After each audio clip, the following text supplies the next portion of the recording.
नमस्कार संस्कृत के प्रिय विद्यार्थियों, आप सभी का बहुत बहुत स्वागत है मैग्नेट ब्रेन्स पर। मैं पंकज तिवारी। तो आज हम लोग पढ़ने वाले हैं मल्टीपल चॉइस क्वेश्चन एमसीक्यू, जिसका आप लोगों को बेसब्री से इंतजार रहता है। तो जल्दी से जल्दी वीडियो को लाइक कर दीजिए और चैनल को सब्सक्राइब जरूर कर लीजिए। अपने दोस्तों तक शेयर जरूर कर देना है। भारत का एकमात्र ऐसा प्लेटफॉर्म मैग्नेट ब्रेन्स है जो आपको 100% फ्री एजुकेशन देता है। 100% फ्री एजुकेशन के साथ साथ मैग्नेट ब्रेन्स प्रोवाइड कराता है आपको दो प्लेटफॉर्म, एक तो मैग्नेट ब्रेन्स इंग्लिश मीडियम और magnet brains Hindi medium. Hindi medium की बात करूं तो यहां कक्षा 6वीं से लेकर के कक्षा 12वीं तक के Delhi board, Bihar board, UP board, MP board, Rajasthan board, इन सभी बोर्डों का पाठ्यक्रम बिल्कुल और बिल्कुल फ्री दिया जाता है क्वालिटी कंटेंट के साथ। और इंग्लिश मीडियम पर केजी से लेकर के 12th क्लास तक के जो सीबीएसई बोर्ड के द्वारा नियमित किया गया है सिलेबस, वो संपूर्ण सिलेबस प्रोवाइड कराया जाता है आपको क्वालिटी कंटेंट के साथ। तो देर किस बात की, चैनल को करिएगा सब्सक्राइब और वीडियो को करिएगा लाइक। एक बात और ध्यान रखना कि मैग्नेट ब्रेन्स क्लास 6 से लेकर के 12th क्लास तक के हिंदी मीडियम और इंग्लिश मीडियम के नोट्स भी प्रोवाइड कराता है। तो नोट्स की जानकारी लिंक इन डिस्क्रिप्शन बॉक्स में आपको मिल जाएगी, ई नोट्स और ई बुक्स के माध्यम से। तो जरूर जानकारी लीजिएगा। चलिए, आज की क्लास रहेगी हमारी कक्षा 12वीं संस्कृत ऐच्छिक सूक्ति सुधा षष्ठा पाठा मल्टीपल चॉइस क्वेश्चन। ठीक है, यहां पर पहले नंबर का प्रश्न और फर्स्ट नंबर का हमारा प्रश्न क्या कहता है, ध्यान से देखिएगा। आप लोगों को बेसब्री से इंतजार रहता है क्योंकि आंसर आपको ही देने हैं, मुझे तो केवल मैच करवाना है आपको आंसर। ठीक है, यहां पर लिखा हुआ है सर्वत्र कीदृशम नीरम अस्ति। सर्वत्र कीदृशम नीरम अस्ति। सर्वत्र माने सभी जगह, कीदृशम माने किस प्रकार का। ठीक है ना, सभी जगह पर किस प्रकार का, नीरम माने पानी, अस्ति माने है, किस प्रकार का पानी है बताइए जल्दी से। मलिनम, अपगत मलिनम, नीरज राजितम और कमल भूषितम। जल्दी से बताएं। सभी जगह पर निश्चित है, उन्होंने कहा है कि सभी जगह पर नीरज राजितम अर्थात कमलों से सुशोभित मलिन जल है। लेकिन कौन है, कौन है? राजहंस तो कहां पर मानस सरोवर में ही निवास करते हैं। सर्वत्र कीदृशम नीरम अस्ति, सर्वत्र मलिनम नीरम अस्ति। सब जगह मलिन रूप का जल है। लेकिन अगर मानसरोवर की बात करूं तो यह तो कहां पर जाते हैं? नीरज राजितम, जहां पर कमल रूपी सुशोभित सुगंध हो वहां पर सभी कौन रहते हैं? राजहंस रहते हैं। क्योंकि सब जगह पसंद नहीं करते हैं। बरसात के मौसम में सभी तालाबों का पानी गंदा हो जाता है, लेकिन मानसरोवर का पानी स्वच्छ रहता है। इसीलिए वह कौन, हंस कहां रहना पसंद करते हैं? मानसरोवर में। आगे देखेंगे, द्वितीय नंबर का प्रश्न है जिसमें लिखा मरालस्य मानसम कम बिना ना रमते। मरालस्य माने हंस, मानसम माने मानसरोवर, कम माने किसके, बिना माने बिना, ना माने नहीं, रमते माने रमते हैं। मानसरोवर, मानसम बिना ना रमते। ठीक है ना, तो मरालस्य मानसम, मानसम बिना ना रमते। हंस हर जगह रहते हैं, लेकिन वो सभी तालाबों में नहीं रहते, केवल मानसरोवर में ही रहना पसंद करते हैं। जो इसके पहले वाला प्रश्न मैंने बताया, अगर वो आपने ध्यान से सुना होगा तो इसका आंसर आपको मिल जाएगा। छोटे छोटे तालाबों को छोड़ दो, क्योंकि यहां पर यमक अलंकार का प्रयोग किया गया है और एक ही शब्द दो बार आया है, दोनों के अलग अलग भिन्न भिन्न अर्थ हैं। आप लोगों ने हिंदी में देखा होगा, कनक कनक तय सौगुनी मादकता अधिकाय, या खाराए बोराए जग वापाए बोराए।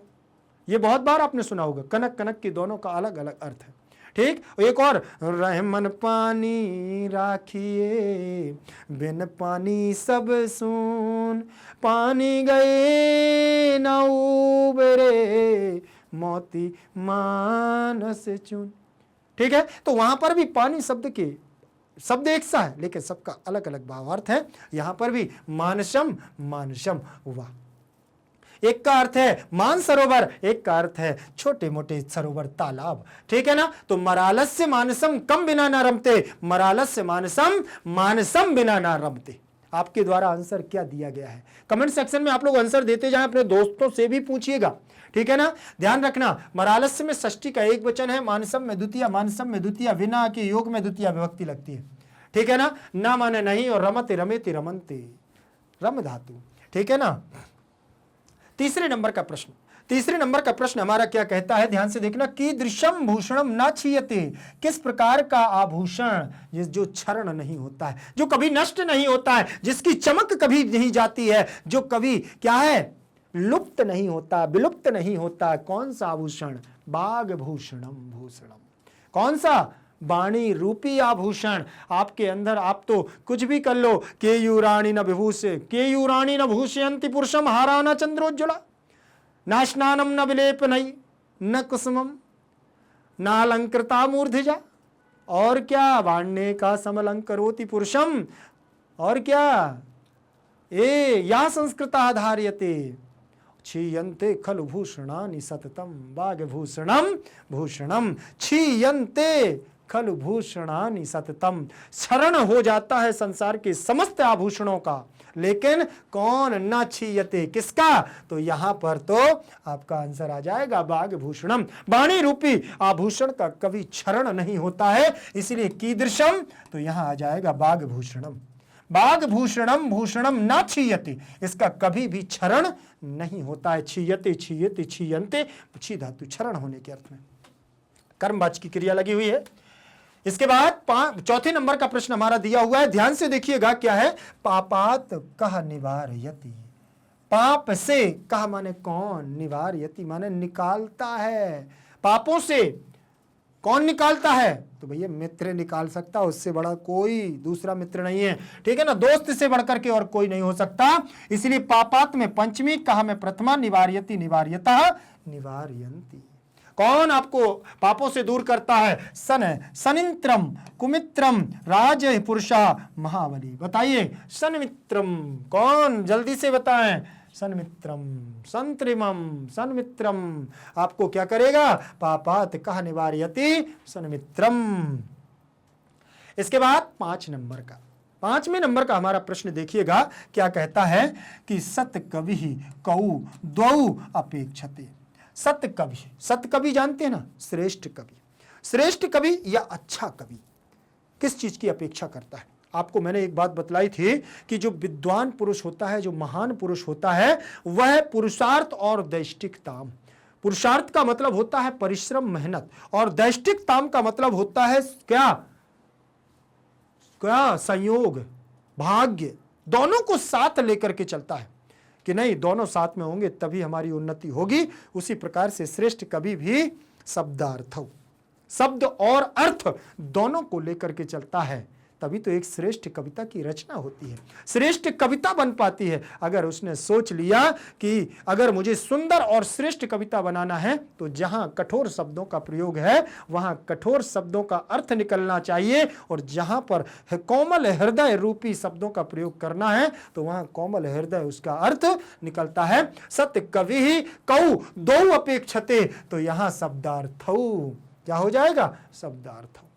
चलिए आगे देखें, सत कवि में प्रथमा का एक वचन, कौ में द्वितीय और द्वौ में द्वितीय, अपेक्षते अपेक्षेते अपेक्षन्ति। 6 नंबर का प्रश्न जरूर देखिएगा, इसमें क्या दिया गया है 6 नंबर में, सहसा किम न विदधीत। अचानक से हमें क्या नहीं करना चाहिए? बिना सोचे विचारे, किम न भोजनम पठनम क्रियाम सय्याम। सहसा किम, सहसा अचानक से हमें क्रिया माने कोई काम नहीं करना चाहिए। यदि हम अचानक से किसी कार्य को कर लेते हैं तो निश्चित है कि वह उसमें बिगड़ने का एक चांस रहता है, और फिर हमको बाद में पश्चाताप करना पड़ता है। जहां पर किसके द्वारा? भारवी के द्वारा रचित किरार तार्जुनियम से लिया गया है श्लोक जो आपके पाठ में आया हुआ है। वहां पर कहा है द्रौपदी ने युधिष्ठिर से कहा है कि धर्मराज युधिष्ठिर जी, नाम तो नहीं लिया, वो तो मैं आपसे ले रहा हूं, ठीक है ना, लेकिन वहां पर कि आपने तो मदमस्त हाथी की तरह अपने गले से निकाल करके माला अपने दुश्मन के गले में डाल दी। आपने बिना सोचे विचारे कोई कार्य किया है, ऐसे कोई नहीं करता। और जो बिना सोचे विचारे अचानक से कोई कार्य कर देता है तो निश्चित है कि उसको विपत्तियां आपत्तियां घेर लेती हैं। और आज क्या है, यह 12 साल का वनवास और 1 साल का अज्ञात भोग रहे हो। मदमस्त हाथी की तरह आपके भाई हो गए हैं, आपने तो शस्त्र विद्या ही छोड़ दी। बस फूल पत्ती वनचरों की भांति खा खा करके अपने आप को क्षत्रिय धर्म को ही नष्ट कर दिया है। द्रौपदी ने बहुत कुछ कहा। किरात अर्जुनियम को उठा करके देखो, पढ़ो, तो उसमें पता चलता है कि द्रौपदी ने कितना उनको उनके क्षत्रिय यत्व को जगाया, क्योंकि वो तो भूल गए थे 12 साल में, उनके अंदर की बदले की भावना निकल चुकी थी। लेकिन द्रौपदी कैसे भूल जाएगी उस अपमान का बदला कि बीच सभा में चीरहरण हो गया। तो द्रौपदी ने फिर जगाया, फिर जाकर के अर्जुन को हिमालय पर्वत पर भेजा। तभी तो पाशुपत अस्त्र मिला और फिर किरात वेशधारी शिव आए, परीक्षा ली और उसी से बना किरातार्जुनियम।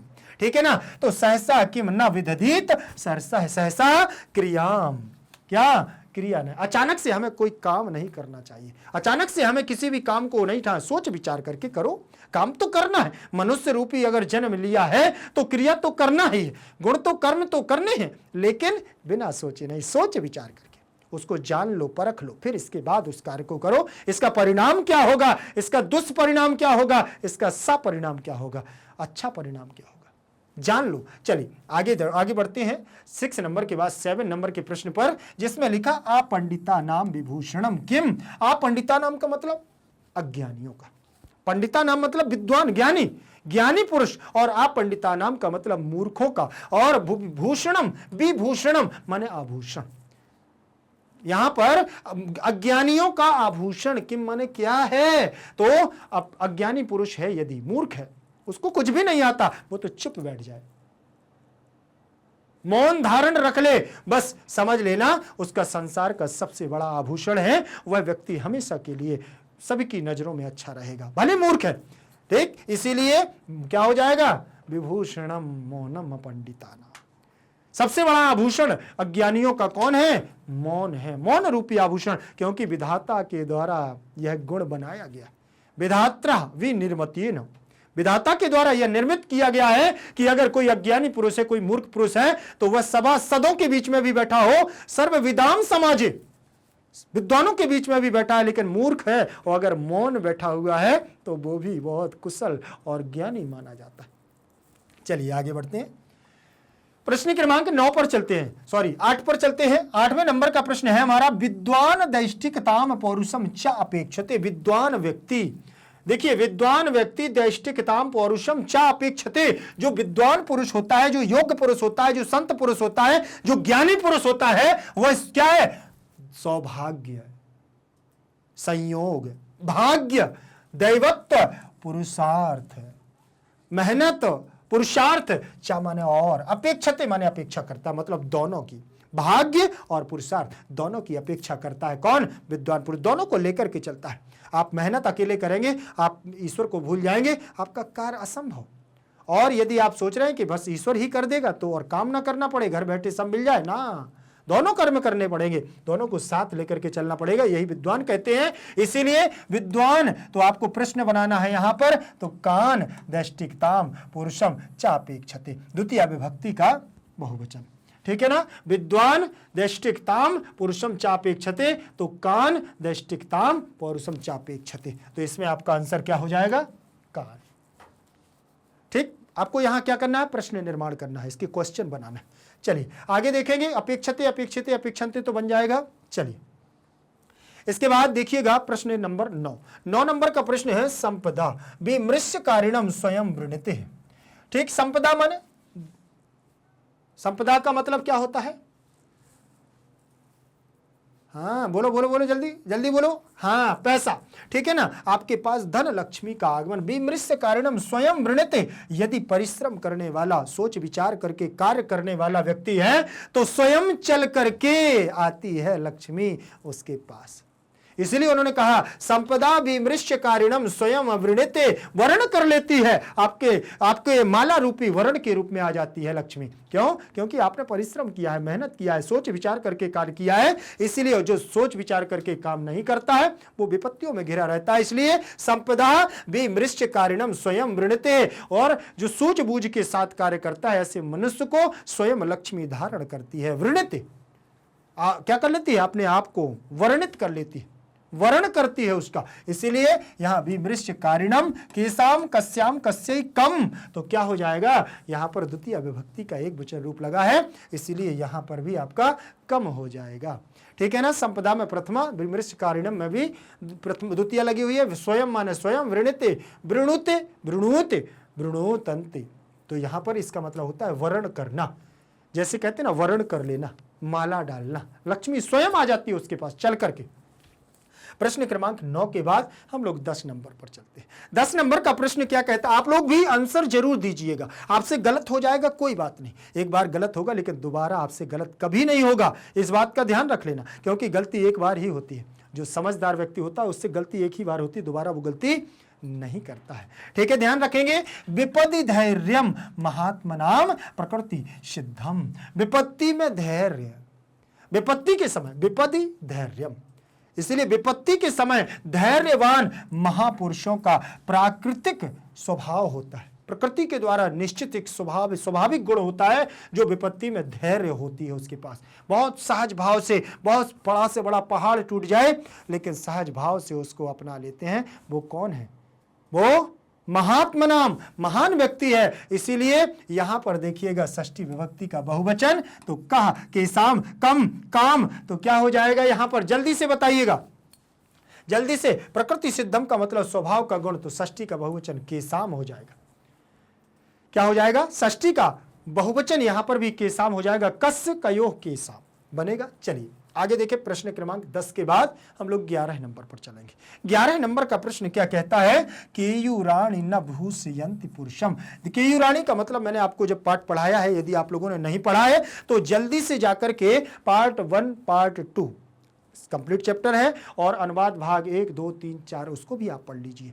ठीक है ना। और ध्यान रख लेना इसके पहले कि जब तक आप पार्ट नहीं पढ़ोगे तो ये प्रश्न आपसे बनेंगे नहीं। तो कत लगा सकते हैं, बहुत आराम से लगा सकते हैं, ठीक, लेकिन गलत होंगे फिर सही होंगे, गलत होंगे फिर से। एक बार पार्ट को पढ़ लेंगे तो ऑटोमेटिक आपसे आंसर आता जाएगा। ठीक, केयूरानी का मतलब होता है बाजूबंद, भुजबंद, जो राजा महाराजा लोग पहले पहनते थे भुजाओं में, ठीक, स्वर्ण आदि के आभूषणों को केयूरानी।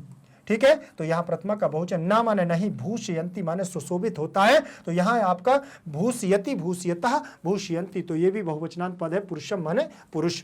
ठीक है, तो केयूरानी कानि किम कह कम, तो यहां केयूरम केयूरे केयूरानी प्रथमा का बहुवचन, तो यहां हो जाएगा आपका क्या, किम के कानी, तो ये भी आपका क्या लगा हुआ है, प्रथमा का बहुवचन। ठीक है, चलिए आगे देखें, आगे देखेंगे हम लोग प्रश्न क्रमांक 11 के बाद चलेंगे 12 नंबर पर। 12 नंबर का प्रश्न क्या कहता है, कोपी पदस्य संधि विच्छेद चिन्ह। कोपी, जो कोपी शब्द दिया हुआ है, इस पद का संधि विच्छेद चुनना। संधि विच्छेद समझते हैं ना, मतलब दो वर्णों के बीच में जो विकार उत्पन्न होता है उसे संधि कहते हैं। चलिए, तो यहां पर सबसे पहले जैसे कह धन अपि, के धन अपि, कह धन अप और का धन अपि, तो क्या है इसमें से, तो चलिए मैं आपको बता दूं कि आपका पहले नंबर का सही है, लेकिन कैसे है, ये विसर्ग संधि है, कहा प्लस अपि। सबसे पहले तो आपको मैं बता दूं यहां पर उ हो जाएगा, क्या हो जाएगा, उ, तो ये आ और उ, इसका आ और ये उ दोनों मिलेंगे तो यहां ओ बना लेता है, दोनों का गुण होकर के ओ बनता है। लेकिन आपको सीधे सीधे याद करना है कि विसर्ग के स्थान पर ओ और पीछे आने वाला हमारा जो स्वर है वो अवग्रह के रूप में यहां उपस्थित हो जाएगा, तो ये बन जाएगा कोपी। लेकिन इसको पढ़ेंगे कैसे, कोपी, को अपी नहीं, कोपी। ठीक है ना, क्योंकि चंपक पुष्पक न्यायेन खंडाकारो न विधीयते, ध्यान रखोगे तो यहां पर आपकी विसर्ग संधि हो जाएगी, कहा प्लस अपि। इसके बाद 12 नंबर के बाद हम लोग चलेंगे 13 नंबर के प्रश्न पर। 13 नंबर का प्रश्न हमारा क्या कहता है, चंद्रः प्लस उज्ज्वलः अस्य शुद्धम संधि पदम लिखत। देखे जरा क्या हो जाएगा, चंद्रः प्लस उज्ज्वलः, क्या हो जाएगा, चंद्रः प्लस उज्ज्वलः। ठीक, तो चंद्र प्लस उज्ज्वलः, तो यहां से आप बनाएंगे तो क्या बनेगा आपका, देखिए चंद्र प्लस उज्ज्वलः, उज्ज्वला, ध्यान रखना, तो आ प्लस उ दोनों मिलेंगे ओ, मतलब यहां पर आपकी गुण संधि होगी। कौन सी होगी, गुण संधि। और गुण संधि के लिए आपका शब्द कौन सा बनेगा, चंद्रोज्ज्वला, क्या बनेगा, चंद्रोज्ज्वला। तो देख लीजिए कौन सा हो जाएगा आपका आंसर, ये दूसरे नंबर का आंसर आपका बिल्कुल सही हो जाएगा। प्रश्न क्रमांक हम लोग 13 के बाद चलेंगे चतुर्दश नंबर के प्रश्न पर, 14 नंबर के पटुता। पटुता इति पदे कः प्रत्यय अस्ति, पटुता में कौन सा प्रत्यय है। पटुता शब्द ध्यान रखना कि मैं बता दूं विद्वानता से है, कुशलता से है, वाणी में पटुता दक्षता से, ठीक। तो पटुता शब्द स्त्रीवाची है और यहां पर आपका हो जाएगा कहा, देखे कहा प्रत्यय अस्ति, कौन सा प्रत्यय है, तो तल प्रत्यय हमारा जो होता है इसमें ता शेष बचता है। देखिए सानच प्रत्यय में तो आपका आन शेष बचता है, सानच में आन होता है, आन का मान हो जाता है, मतलब ये प्रत्यय तो आपका हो ही नहीं सकता है। और मतुप में आपका मत शेष रहता है, मत को बत हो जाता है, तो ये भी प्रत्यय नहीं हो सकता है। फिर तल प्रत्यय में आपका ता और ता शेष हो जाता है, बड़ा ता हो जाता है, तल के साथ में आ जुड़ जाता है तो फिर बड़ा ता हो जाता है। ल्यप प्रत्यय में आपका या शेष रहता है, ठीक। तो यहाँ पर तो सबसे लास्ट में पहले ता है ना, तो आपका ये तल प्रत्यय ही सही होगा, ये भी नहीं हो जाएगा, ठीक है। आपको कैसे पता चलता है, ऐसा पूछ रहे हो ना, मन में सोच रहे हो ना सब लोग, तो ये सारी चीजें आप भी बढ़िया से पढ़ें। जब ग्रामर की क्लास होगी तो उसको आप थोड़ा ध्यान से पढ़ लेंगे तो आपसे भी ये बन जाएंगे। तो आपका ये पटुता में जैसे पटुता आ जाए, आपका दक्षता आ जाए, ठीक है ना, तो इसमें भी आपको ध्यान रखना है तल प्रत्यय होगा, ठीक। इसके बाद 15 नंबर का प्रश्न दिया हुआ है जिसमें लिखा है बी मृष और ल्यप अस्य शुद्धम रूपम लिखत, ठीक है ना। तो यहां पर देखिए इन्होंने प्रकृति प्रत्यय अलग अलग कर दिया है, उपसर्ग अलग अलग कर दिया है, तो आपको भी वैसे ही करना है, केवल जोड़ देना है। बी प्लस मृष दिया हुआ है और यहां ल्यप दिया हुआ है, क्या दिया है, ल्यप दिया है। तो ल्यप प्रत्यय में लकार और पकार की संज्ञा हो जाएगी, या आपका शेष रहेगा। यहां मृष आपका ज्यों का त्यों आ जाएगा, वी आपका उपसर्ग रहेगा। अब इसको आप वर्ण सम्मेलन कृत्य करोगे, मिला दोगे तो आपका क्या बनेगा, वी मृष्य, क्या बनेगा, वी मृष्य बन जाएगा। तो यहाँ विमृश्य बनेगा, कहां पर आपका दिया हुआ है विमृश्य लगा देना, वही आपका आंसर बिल्कुल राइट हो जाएगा, ये आपका, ठीक है। तो यहां पर भी आपका ल्यप प्रत्यय लगा हुआ है, ध्यान रखना। इसका आपका जो प्रकृति प्रत्यय अलग अलग था, आपको संयोग करना था, एकत्रित करना था, ठीक है। चलिए आगे देखेंगे, आगे क्या देखेंगे, बस इसमें 15 ही प्रश्न थे। प्रत्येक चैप्टर से यहाँ पर 15 आपके एमसीक्यूज रखे जा रहे हैं, जिससे आपके काफ़ी एकत्रित हो जाएंगे, जो परीक्षा में आपकी बहुत मदद करेंगे। तो ध्यान रखिएगा, इसमें आप लोग पढ़िएगा, जहाँ पर भी कोई समस्या जाए तो मुझे कमेंट सेक्शन में जरूर दीजिएगा। अभी तक वीडियो को लाइक नहीं किया तो वीडियो को लाइक करिए और अपने दोस्तों तक शेयर जरूर करना है। भारत का एकमात्र ऐसा प्लेटफॉर्म मैग्नेट ब्रेन्स है जो आपको 100% फ्री एजुकेशन देता है। 100% फ्री एजुकेशन के साथ साथ मैग्नेट ब्रेन्स आपको प्रोवाइड कराता है 2 प्लेटफॉर्म, एक तो मैग्नेट ब्रेन्स इंग्लिश मीडियम और magnet brains Hindi medium. Hindi medium की बात करूं तो यहां पर आपका Delhi board, Bihar board, UP board, MP board, Rajasthan board, इन सभी बोर्डों का बिल्कुल कंप्लीट सिलेबस दिया जाता है क्वालिटी कंटेंट के साथ, और कक्षा 6वीं से 12वीं तक का ध्यान रखना। और इंग्लिश मीडियम की बात करूं तो केजी से लेकर के 12th क्लास तक की सीबीएसई बोर्ड के द्वारा जो निमित्त किया गया है एनसीईआरटी, तो इसको फॉलो करते हुए कंप्लीट चैप्टर सिलेबस के साथ आपको दिया जाता है क्वालिटी कंटेंट के साथ। तो फिर देर किस बात की, चैनल को करो सब्सक्राइब और वीडियो को करो लाइक। एक बात और ध्यान रखना, मैग्नेट ब्रेन्स ही एकमात्र ऐसा प्लेटफॉर्म है जो कक्षा 6वीं से लेकर के कक्षा 12वीं तक के विद्यार्थियों को ध्यान में रखते हुए हिंदी मीडियम और इंग्लिश मीडियम के नोट्स भी प्रोवाइड कराता है। वो नोट्स जो आपकी परीक्षा में बेहतर से बेहतर नंबर लाने में आपकी मदद करेगा। तो नोट्स की जानकारी लिंक इन डिस्क्रिप्शन बॉक्स में आपको मिल जाएगी, ई नोट्स और ई बुक्स के माध्यम से। वहां से कैसे आप तक पहुंचेंगे वो भी आपको जानकारी मिल जाएगी। यदि सोशल मीडिया पर आप लोग अन्यत्र जगह भी एक्टिव रहते हैं, जैसे Facebook, Insta, Telegram, Twitter, WhatsApp group आदि पर, तो सर्च करिएगा मैग्नेट ब्रेन्स के बेहतर से बेहतर वीडियोस मिलेंगे आपको। तो ध्यान रखिएगा, बने रहिएगा मैग्नेट ब्रेन्स के साथ। फिर मिलेंगे अगली क्लास के साथ। जयतु संस्कृतम, जयतु भारतम।